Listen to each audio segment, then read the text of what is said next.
একদিন মহাকাশ থেকে একটি উল্কা জঙ্গলের মধ্যে পড়ে, যেখানে পৃথিবীর ভয়ঙ্কর প্রাণীগুলো বসবাস করত। উল্কাটির মধ্যে ছিল এক ধরনের অ্যান্টিডোট, যা বিজ্ঞানীরা মহাকাশে রিসার্চ করছিল, কেননা এটি ভূপৃষ্ঠের জন্য মারাত্মক ক্ষতিকর ছিল। সেই অ্যান্টিডোট যখন সেই জঙ্গলের মধ্যে পড়ে এবং সেই জঙ্গলের প্রাণীগুলো খেয়ে নেয়, তখন তারা অনেক বেশি ভয়ানক হয়ে ওঠে এবং তাদের আকার আকৃতি, শক্তি ও দ্রুত চলার ক্ষমতা এসব কিছু অনেক বেশি তাড়াতাড়ি বৃদ্ধি পেতে থাকে এবং তারা প্রচন্ড হিংস্র হয়ে ওঠে। জঙ্গলের মধ্যে তারা ভয়ানক কার্যকলাপ করতে থাকে। তাদেরকে মারার জন্য একদল আর্মি স্পেশাল টিম সেই জঙ্গলটিতে প্রবেশ করে। তারা জানতো না যে সেই প্রাণীগুলো বা সেই প্রাণীটি কতটা ভয়ানক হয়ে উঠেছে। তারা যখন জঙ্গলে প্রবেশ করে তখন সেই প্রাণীকে দেখে তারা অবাক হয়ে যায় এবং হঠাৎ করেই একে একে তাদেরকে সেই প্রাণীটি শিকার করে নেয়। অবশেষে সেই টিম লিডার বেঁচে যায় কোনো মতে, কিন্তু সে বাঁচার জন্য যখন হেলিকপ্টারটিকে ডাকছিল, তখন সেই হেলিকপ্টারটি সেই স্থানে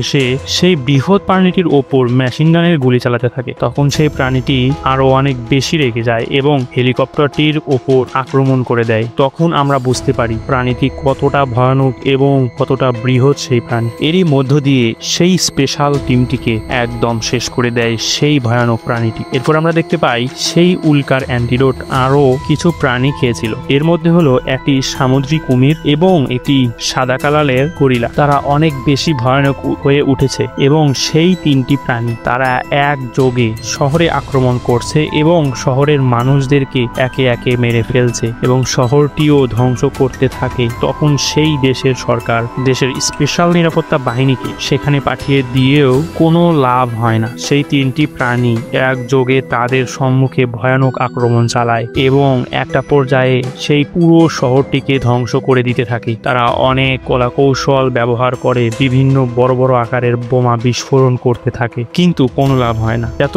বড় বড় বিস্ফোরণ সেই তিনটি প্রাণীকে কিছুই করতে পারছিল না, কিন্তু তারা শহরে ধ্বংসলীলা করতে করতে পুরো শহরটাকে একটা পর্যায়ে ধ্বংস করে ফেলে এবং মানুষদের বসবাসের অযোগ্য করে ফেলে। তারপর আমরা দেখতে পাই সেই প্রাণী তিনটি একে অপরের ওপর আক্রমণ করছে নিজেদের ক্ষমতা দেখানোর জন্য, অর্থাৎ তাদের মধ্যে ক্ষমতার লড়াই চলতে থাকে। একটা পর্যায়ে তাদের মধ্যে ভয়ানক ফাইট দেখতে পাই আমরা এবং সেই জলজ কুমিরটি জঙ্গলের সেই বিশাল প্রাণীটিকে খেয়ে ফেলে এবং তাকে সেখানে মেরে ফেলে। তারপর তার সাথে লড়াই হয় সেই সাদা কালারের গরিলাটি সেই কুমিরটির কাছে বারবার মার খেতে থাকে, কিন্তু সে হাল ছাড়ে না। তাদের মধ্যে অনেকক্ষণ ধরে ফাইট চলতে থাকে এবং যেই ফাইটটি ছিল অনেক বেশি ভয়ানক, কিন্তু শেষ পর্যায়ে আমরা দেখতে পাই সেই কুমিরটি গরিলাটিকে একদম মেরে ফেলেছে এবং কুমিরটিও অনেক নাজাহাল হয়ে পড়ে। তখনই একদল এয়ারফোর্স স্পেশাল টিম সেই